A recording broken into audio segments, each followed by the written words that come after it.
भरोसा करो मत। अलग होने के लिए नमक लगता है, खार लगता है, इनके अंदर नमक उमक नहीं है।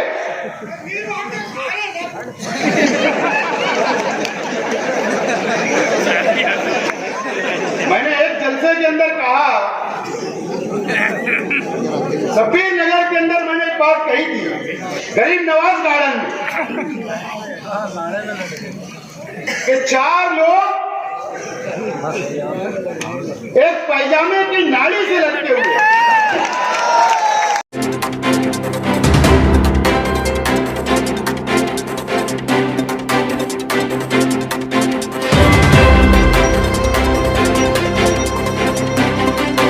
आप देख रहे हैं भारतीय मीडिया न्यूज चैनल।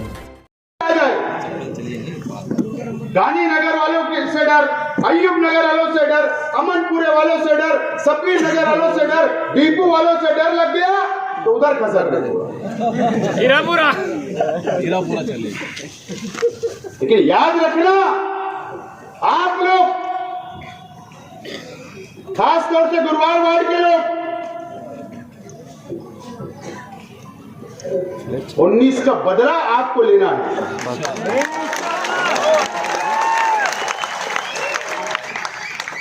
और अल्लाह का बहुत एहसान है, अगर मैं सियासी तौर पर किस पर वार करता हूं तो शेख आसिफ ने कभी ठेकेदारी नहीं की, कभी कारपोरेशन के अंदर ठेकेदारी नहीं की, एकदम क्लीन हूं, इसलिए वार करता हूं।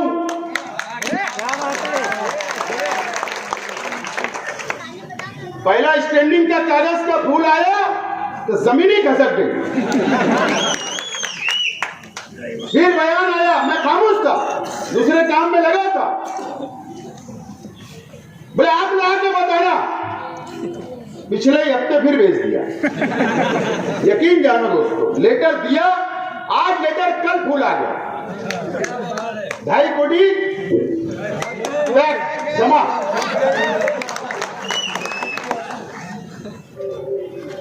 कभी मैंने ठेकेदारी नहीं किया और इंशाअल्लाह ना करूंगा। या तो आप कभी कारपोरेशन में जाना, आम पब्लिक को पता नहीं रहता। वालिद मोहतरम, बड़ा लड़का, उससे छोटा लड़का, उससे छोटा लड़का, आप लड़के का लड़का, आप भांजा, सब थैली लेके घूम रहे। जब भाजपा की सरकार ने काला कानून लाया, तो गौवंश कायदा लाया, कायदा बनने के बाद तो हम पालन कर रहे और करते रहेंगे, लेकिन उसमें कुछ तरमीम करो ताकि बकरीद के ऊपर तो छूट मिल जाए। हो सकता है कि जो जानवर बूढ़ा हो जाए, जो खेती के काम का नहीं रहे, तो उसमें तरमीम करो, ये बात भी मैंने रखा। लेकिन उसके ऊपर भी कोई अमल नहीं, कोई एहसास नहीं, कोई सुनवाई नहीं। अगर आप तो ये बात को जानते हैं नौजवान, पहले मोबाइल कीपैड होता था, बटन वाला, उसके बाद एंड्रॉइड मोबाइल आया, उसके बाद मॉडल चेंज हुआ, ऊंचा मॉडल आता तो नौजवान ये छोड़ता वो बदलता, उससे ऊंचा है ये छोड़ता वो बदलता। आज जमाना है एक हाथ ले एक हाथ दे। तुम्हारी उम्र और मेरी उम्र, या आपकी जिंदगी मेरी जिंदगी, कोई बता सकता है कि कितना वक्त है? किसी के पास 1 घंटा, किसी के पास 1 सेकंड, किसी के पास 10 साल, किसी के पास 20 साल। अब हम इस्तेमाल नहीं होंगे, अब हम इस्तेमाल नहीं होंगे।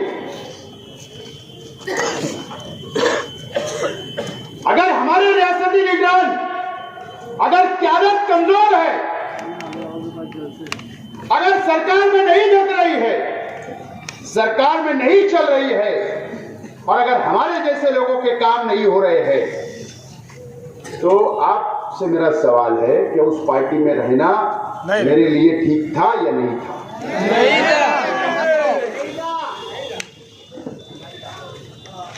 मैं उसकी पॉलिसी पर तनकीद नहीं कर रहा हूं। कांग्रेस सेकुलर है और सेकुलर रहेगी, लेकिन मुझे रियासती लीडरान से मुझे बहुत दिक्कत थी। अगर हमारे नौजवानों का काम नहीं हो, हमारे मुसलमानों का काम नहीं हो, हमारे शहर का विकास नहीं हो, हमारे शहर का डेवलप नहीं हो, मजदूरों का काम नहीं हो, बुनकरों का काम नहीं हो, मैंने फैसला किया कि जो मैंने वादा इस शहर की आवाम से किया,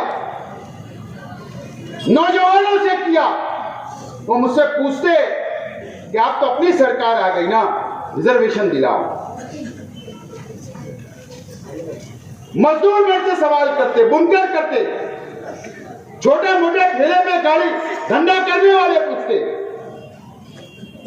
बदकिस्मती हमारी अपनी थी कि मैं हार गया। 15 महीने फिर भी इंतजार किया हमने कि शायद का नुमाइंदा कुछ करेगा।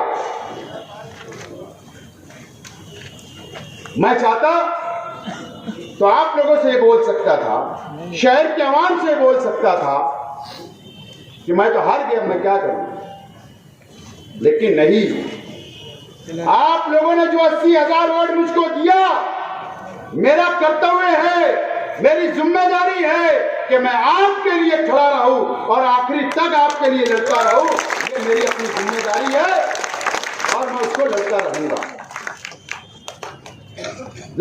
और इसके लिए कांग्रेस पार्टी से मैंने इस्तीफा दे दिया। मेरे रास्ता अब अलग मैं चुन रहा। आप बताओ कि कौन सा रास्ता चुनना चाहिए। मैंने शहर का जो जायजा लिया, शहर से जो मैंने राय ली, जो आप लोगों से मशवरा लिया, आप पहले हाथ उठाकर बोलो कि जो मैं ऐलान करूंगा आप लोग मेरे साथ हो ना, ताकत बनकर, पूरी ताकत के साथ, कारपोरेटर से लेकर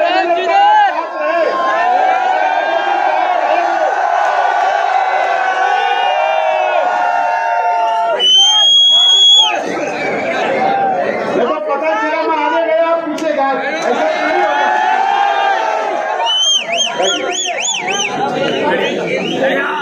मैंने जो राय, आप बैठ जाइए, अभी बहुत बोलना है मुझे। अभी आपने 10 वर्ष वाला टाइम नहीं है, केस तो बनने वाला है।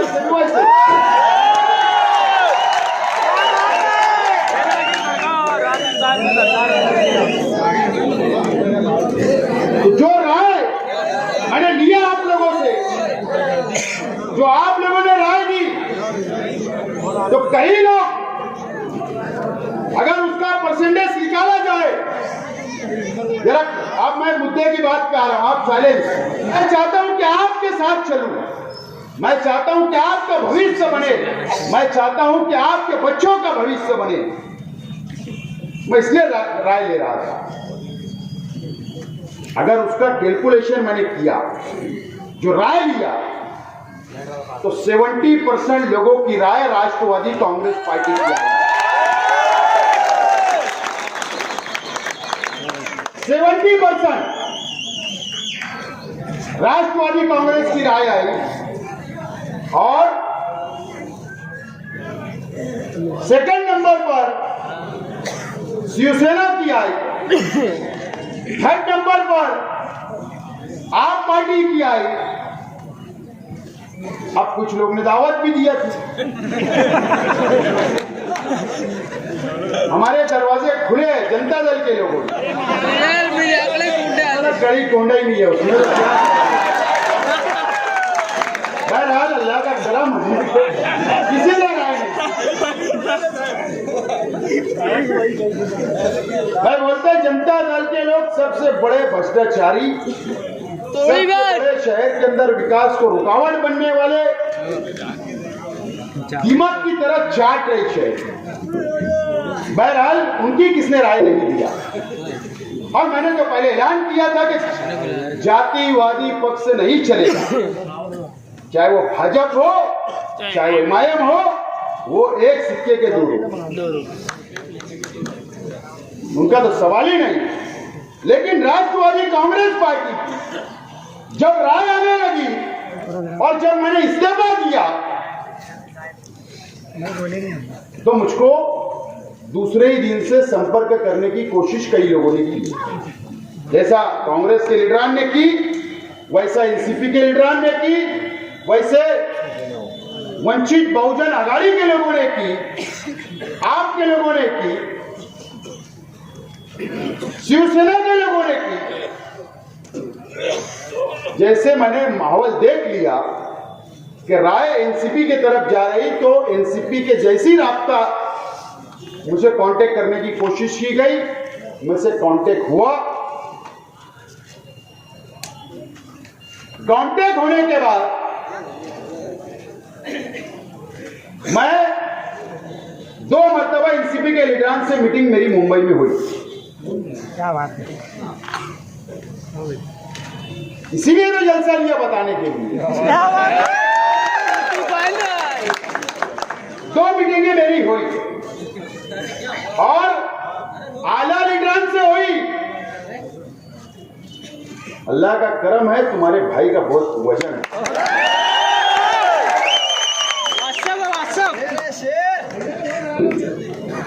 बहुत वजन, अल्लाह ने बहुत इज्जत से नवाजा।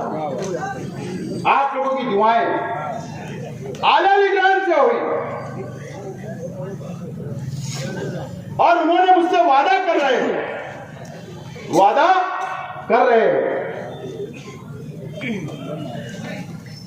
कि आपकी जो शरायत है, आप जो शहर के लिए चाहते हो, हम उसके लिए तैयार हैं। उसके लिए तैयार। अगर मैं ये बात बोलूं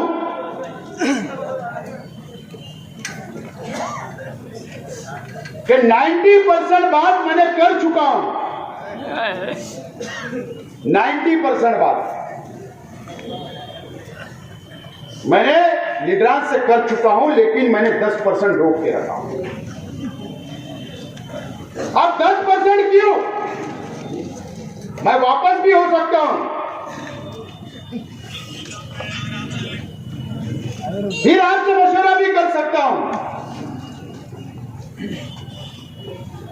जो मैंने ड्राफ्ट कमेटी बनाई, जो ये मेरे हाथ में है, ड्राफ्ट कमेटी ने क्या कहा, मेरे को क्या कहा, और मैं उसकी दलील भी दूंगा। थोड़ा वक्त तो 5 मिनट और को इंतजार करना पड़ेगा। उन्होंने कहा कि आप बात करो। मैंने कोई जाकर एनसीपी से वादा करके नहीं आया, अभी सिर्फ बात चल रही है। लेकिन उन्होंने कहा कि मुसलमानों को रिजर्वेशन का जो आपका शिद्दत से मुतालबा रहा, उसके बारे में बात करिए। उसमें वो क्या बोलना चाहते हैं, क्या वादा करना चाहते हैं। दूसरी बात उन्होंने कहा कि एनआरसी सीएए के बारे में एनसीपी लीडरान क्या चाहते हैं, आप बात करिए, वो हमसे क्या वादा कर रहे थे। तीसरी बात उन्होंने कही, जो ड्राफ्ट कमेटी ने दी, कि 122 जो असंगठित कामगार, जो पावर मजदूर, फ्रूट वगैरह, जो मैंने कहा, उस बोर्ड के अंदर पैसा डालने वाले हैं या नहीं, उसके बारे में बात करिए। चौथी बात उन्होंने कहा ड्राफ्ट कमेटी ने कि मालेगांव शहर को एकलती जिला बनाया जाएगा क्या। पांचवी बात उन्होंने कही कि मालेगांव शहर के रास्तों समेत मुजाफात के इलाके झोपड़पट्टी के अंदर खुसूसी फंड मिलेगा क्या।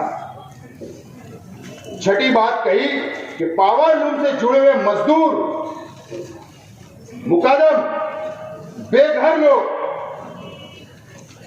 हाउसिंग मिनिस्ट्री से क्या मालदा घरकुल योजना के अंदर उनको मकान मिलेगा क्या। सातवीं बात कि मुसलमानों को मौजूदा शाह बिरादरी मुस्लिम मेथड और जो 22 मुसलमानों में अलग अलग ओबीसी है उनके जो मसाइल है उसके ऊपर बात करें कि उनका मसला हल होगा क्या। आठवां सवाल जो ड्रॉप कमेटी ने मुझे दिया कि बात करो, मालेगांव शहर में गरीबी की सतह का नीचे जो सर्वे अभी तक रुका है, कई गरीब परेशान है, वो होगा क्या, वो बात करो। 9वां जो मुद्दा है, एमआईडीसी के अंदर, साइना एमआईडीसी के अंदर जमीन एक्वायर की जाएगी क्या, और D plan zone, development plan जो हरद्वार का है उसके अंदर सनती जोन डिक्लेयर किया जाए। 10वां सवाल जो मुस्लिम बस्तियों को के अंदर जितनी मस्जिद है, जितनी ईदगाहें हैं, जिनकी खानकाह है, कब्रिस्तान है, वक्फ बोर्ड के मसाइल हल होना चाहिए, ये बात करो। मालेगांव के अंदर जो आईटीआई कॉलेज मेरे वक्त में मंजूर हुआ, सीनियर कॉलेज, जूनियर कॉलेज की बात करो। हमारे बीओएमएस डॉक्टर्स को जो सरकारी नौकरियां नहीं मिलती उसके ताल्लुक से बात करो। 13 मालेगांव जनरल हॉस्पिटल में हर किस्म का इलाज होना चाहिए, उसके लिए मशीनरी मांगो।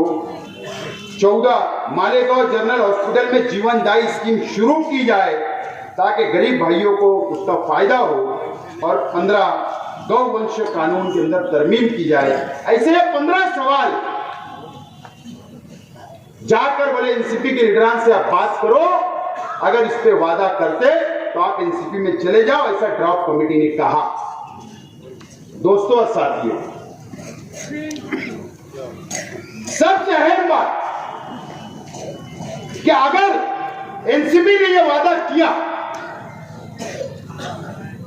कि हाँ ये आपके मसाइल हम हल करेंगे, तो मेरा ये नहीं मानना है कि बस हमको थाली में सजा कर मिलेगा, बल्कि इसके ऊपर मेहनत करना पड़ेगी, पाठपुरावा करना पड़ेगा। लेकिन अहम बात यह है कि अगर घरकुल योजना के अंदर मजदूरों को, मुकादम को या बेघर लोगों को चाहिए तो हाउसिंग मिनिस्ट्री एनसीपी के पास में है, राष्ट्रवादी के पास है। अल्पसंख्यक मंत्री कौन? एनसीपी का है, नवाब मलिक साहब है, जो रिजर्वेशन का मसला उस डिपार्टमेंट से हल हो सकता। गृह डिपार्टमेंट एनसीपी के पास है, जो CAA का एनआरसी का मसला हल हो सकता। मजदूरों के बोर्ड का मसला जो दिलीप वरसे पाटिल साहब है, जो कामगार मंत्री है, उनके पास हल हो सकता। जो रास्तों के फंड की बात है, डेवलपमेंट के फंड की बात है, वो जो फाइनेंस मिनिस्टर अजीत दादा पवार साहब से हल हो सकता। गरीबी की सतह का नीचे जो सर्वे रहता है, वो राज्य मंत्री नगर विकास जो राष्ट्रवादी के पास है, वहां से मसला हल हो सकता। शिवसेना के पास एमआईडीसी, हेल्थ ऑफिसर अपना मशीनरी का, हॉस्पिटल का, और राजेश टोपे है, बीओएमएस डॉक्टरों का मसला उसमें हल हो सकता। ईदगाहों का मसला अल्पसंख्यक विभाग से हल हो सकता। पावर लूम के लिए टेक्सटाइल जोन, टेक्सटाइल पॉलिसी बनाने के लिए पावर लूम बुनकर भाइयों के लिए वो मसला मिनिस्ट्री से हल हो सकता, वो कांग्रेस के पास है। बोलने का मतलब ये ड्रॉप क्यों बना है? ये ड्रॉप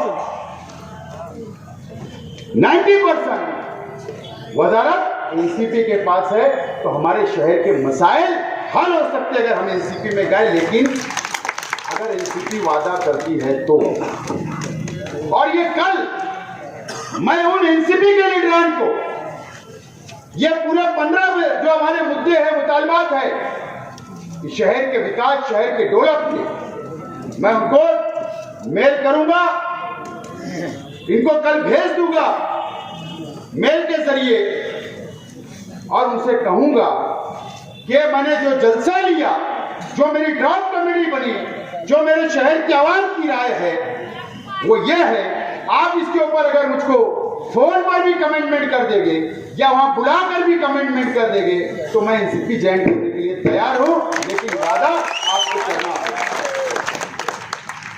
वादा करना होगा, ऐसा ही नहीं हवा में। और आपको पता है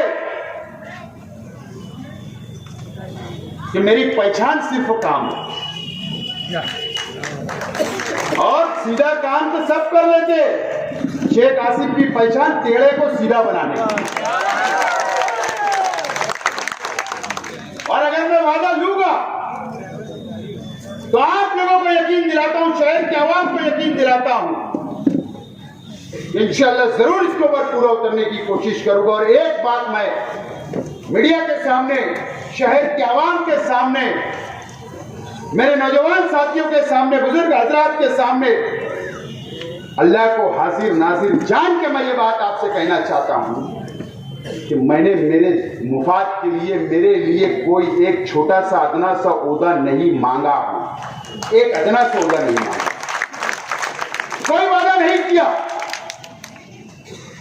खुदा की कसम मैंने कोई मेरी जबान से एक जुमला नहीं निकाला कि मुझको ये ओहदा चाहिए तो मैं आपकी पार्टी में आता हूं। मैं कभी मुंह से मांगकर ओहदा लेने वाला शख्स नहीं हूं। मेरी काबिलियत पर, मेरे काम पर, अगर मेरे काम किसको पसंद आएंगे, कोई पार्टी को आगे तो मुझको ओहदा दे, और नहीं तो कोई जरूरत नहीं है शेख आसिफ को भी मुंह से ओहदा नहीं मांगा। अभी चाहता तो मैं ऐलान कर सकता था कि मैं असेंबली हार गया, आप मुझे कारपोरेटर बनाओ और मुझे मेयर बनाओ, लेकिन मैंने ऐलान उस वक्त भी किया, आज भी कर रहा हूं कि मैं पीछे मुड़कर देखने वाला शख्स नहीं हूं। मैं कारपोरेटर या शहरी कारपोरेशन की सियासत में रहना नहीं है मुझको। मैं चाहता तो शेख रशीद साहब को बोलता कि मुझको वापस मेयर बनना है, लेकिन मुझको पलट के नहीं देखना है। कई लोगों के दिल में सवाल है, हमारे मुखालफिन तो आज बहुत जलसा सुनने आए, क्या बोलेगा, क्या करेगा। वापस बोल रहा हूं, मेरे मुखालिफ जितने लोग सुन रहे हैं सुन लो, 90% बात हुई है, 10% अगर नाकाम हो गई तो फिर जलसा लूंगा, फिर शहर को बुलाऊंगा, पूछूंगा क्या करना है, लेकिन आपके लिए, आपके बच्चों के लिए, आपके विकास के लिए, आपके डेवलप के लिए। लेकिन आपको मेरा साथ देना होगा, मजबूती के साथ आप लोग खड़े रहे, जिस तरीके से आप मेरे परिवार के साथ खड़े रहे, शेख रशीद साहब के साथ, मेरे साथ, मेरे परिवार के साथ। और हमने आपके लिए हमेशा जिया है, गरीबों के लिए, आपके विकास के लिए, आपके डेवलप के लिए। हम पीछे डर के हटने वालों में से नहीं है। कई लोग तो हमारी सियासी जिंदगी खत्म करने की सोच लिए थे, लेकिन जब तक आपका साथ रहेगा, जब तक अल्लाह का करम रहेगा, अल्लाह जब तक चाहेगा तो आप लोगों की खिदमत करता रहूंगा। मुझको अब क्या करना है, आज आप बोल दो कि एनसीपी में नहीं जाना तो मैं नहीं जाऊंगा। आप बोलो क्या करना है। अरे आवाज नहीं आ रही, क्या बोल रहे हैं आप, क्या करना है बोलिए। लेकर शहर को इतला दे दी जाएगी कि मैं फला पार्टी में इस दिन, फला तारीख को प्रवेश करूंगा। बहुत बहुत शुक्रिया, बहुत बहुत शुक्रिया। आप लोगों ने अपना वक्त निकाल कर जलसे को कामयाब किया और नौजवानों का दिलों में इस जलसे को कामयाब बनाने के लिए मेहनत की। बहुत बहुत शुक्रिया। खुदा आए हुए सभी लोगों का आपकी शेख रशीद साहब की जानिब से, आज की इस के सब अलहाज नसीम शेख रादिल्ला साहब की जानिब से शुक्रिया अदा किया जाता है। सभी लोगों का खुसूसी तौर पर शुक्रिया अदा करते हुए अपना